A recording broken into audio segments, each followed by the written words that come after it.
بسم اللہ الرحمن الرحیم۔ السلام علیکم پیارے دوستو۔ رشتوں کا نہ ہونا اتنا تکلیف دہ نہیں ہوتا جتنا رشتوں کا ہوتے ہوئے احساس کا مر جانا ہوتا ہے۔ زندگی سے اتنا پیار نہ کرو، یہ کسی سے وفا نہیں کرتی، اور موت کو کبھی مت بھولو، یہ کسی کو دھوکہ نہیں دیتی۔ جب ہم اپنے اللہ کے سامنے توبہ کرتے ہیں تو نہ صرف ہماری توبہ قبول ہو جاتی ہے بلکہ ہم بھی قبول ہو جاتے ہیں اور زندگی آسان ہو جاتی ہے۔ بے شک اللہ آنکھوں کی سطح سدا گیلی نہیں رہنے دیتا، وہ جب ہنسانے پہ آتا ہے تو ایسے ہنساتا ہے کہ اشک رشک میں پڑ جاتے ہیں۔ کسی ناپسندیدہ بات پر خاموش رہنا ظرف اور معاف کر دینا اعلیٰ ظرفی ہے۔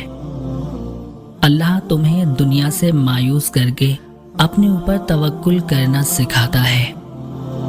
کچھ باتوں سے لا علمی ہی اچھی ہوتی ہے، کیونکہ معلوم پڑنے پر ہم دکھ کے دریا میں اتر جاتے ہیں۔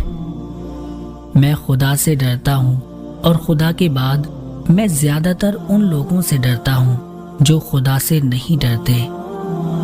جو زندگی دوسروں کے لیے جی جائے وہی زندگی کار آمد ہے۔ ملتا تو بہت کچھ ہے اس زندگی میں، بس ہم گنتی اسی کی کرتے ہیں جو حاصل نہ ہو سکا۔ خشک رویے رکھنے والا اس درخت کی مانند ہے جو پھولوں اور پھلوں سے محروم ہو، نہ بیٹھنے والے کو سایہ دے اور نہ نظر ڈالنے والے کو خوشی پہنچائے۔ غلطی ہو جائے تو مان لیں، اور غلط فہمی ہو جائے تو دور کر لیں۔ دکھاوے کی کوشش کبھی نہ کرو، جب کمال کو پہنچو گے تو خود ہی نظر آ جاؤ گے۔ اپنی ذہنی سکون کے لیے 3 چیزیں مختصر رکھیں: الفاظ، توقعات اور لوگ۔ نفرت انسان کا بنایا ہوا ذاتی مسئلہ ہے، ورنہ قدرت تو محبت کا درس دیتی ہے۔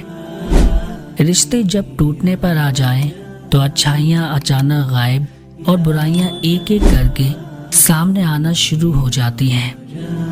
زندگی کو جینا پڑتا ہے، اپنے لیے کم اور اپنوں کے لیے زیادہ۔ دنیا کے سامنے خود کو فرشتہ ثابت کرنے سے تنہائی میں ایک اچھا انسان بننا زیادہ بہتر ہے۔